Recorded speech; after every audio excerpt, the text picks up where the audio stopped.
जय गुरुदेव, जय माता जी, जय गायत्री माता। प्रथम अध्याय, तीसरा स्कंद। महाराज युधिष्ठिर अपनी अर्जुन और श्री कृष्ण रूप दोनों भुजाओं की सहायता से धर्म मर्यादा न्यायपूर्वक पालन करते हैं ना। मैं दानव की बनाई हुई सभा में इनके राज्य वैभव और दबदबे को देखकर दुर्योधन को बड़ा डाह हुआ था। अपराधियों के प्रति अत्यंत असहिष्णु भीमसेन ने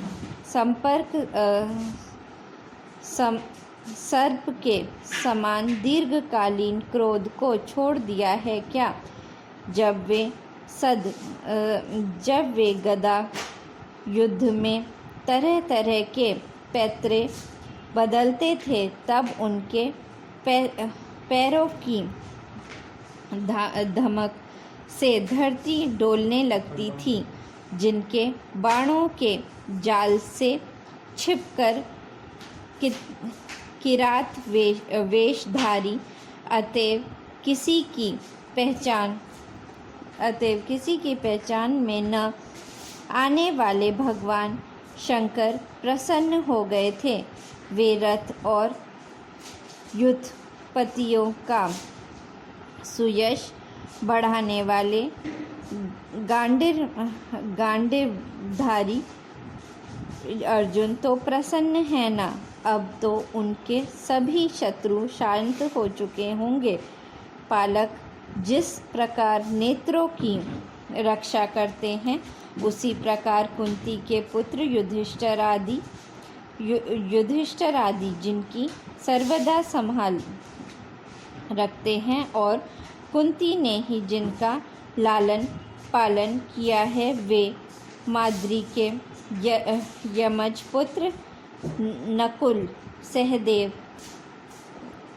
कुशल से तो है ना, जिन्होंने युद्ध में शत्रु से अपना राज्य उसी प्रकार छीन लिया जैसे दो गरुड़ इंद्र के मुख से अमृत निकाल लाए। अहो बेचारी कुंती तो राजर्षि श्रेष्ठ पांडु के वियोग में मात्र प्रासी होकर भी इन बालकों के लिए ही प्राण धारण किए हुए है। रथियों में श्रेष्ठ महाराज पांडु ऐसे अनुपम वीर थे कि उन्होंने केवल एक धनुष लेकर ही केवल चारों दिशाओं को जीत लिया था। अकेले चारों दिशाओं को जीत लिया था। सौम्य स्वभाव उद्धव जी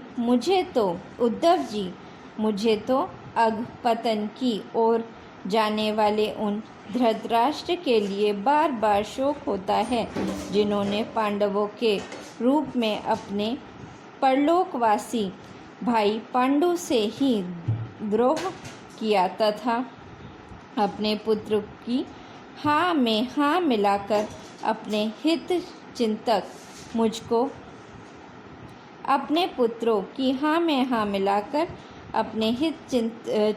मुझको भी नगर से निकलवा दिया। किंतु भाई, मुझे इसका कुछ भी खेद अथवा आश्चर्य नहीं है।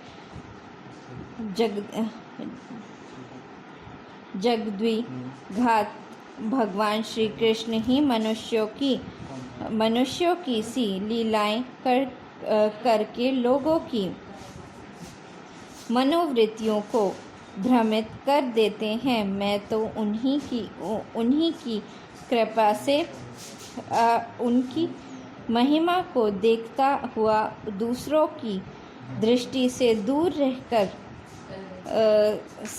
सानंद विचर रहा हूँ। यद्यपि कौरवों ने उनके बहुत से अपराध किए, फिर भी भगवान ने उनकी इसलिए उपेक्षा कर दी कि वे उनके साथ उन दुष्ट राजाओं को भी मरवाकर अपने शरणागतों का दुख दूर करना चाहते थे, जो धन, विद्या और जाति के मद से अंधे होकर कुमार्गामी हो गए थे और बार बार अपनी सेनाओं से पृथ्वी को कांपा रहे थे। उद्धव जी, भगवान श्री कृष्ण जन्म और कर्म से रहित हैं, फिर भी दुष्ट का नाश करने के लिए और लोगों को अपनी ओर आकर्षित करने के लिए उनका दिव्य जन्म कर्म हुआ करते हैं। नहीं तो भगवान की तो बात ही क्या, दूसरे तो लोग गुणों से पार हो गए हैं। उनमें ऐसा कौन है जो इस कर्माधीन देह के बंधनों में पड़ना चाहेगा। अतः मित्र, जिन्होंने अजन्मा होकर भी अपनी शरण में आए हुए समस्त लोकपाल और आज्ञाकारी भक्तों का प्रिय करने के लिए यदु कुल में जन्म लिया है, उन पवित्र कीर्ति श्री हरि की बातें सुनाओ।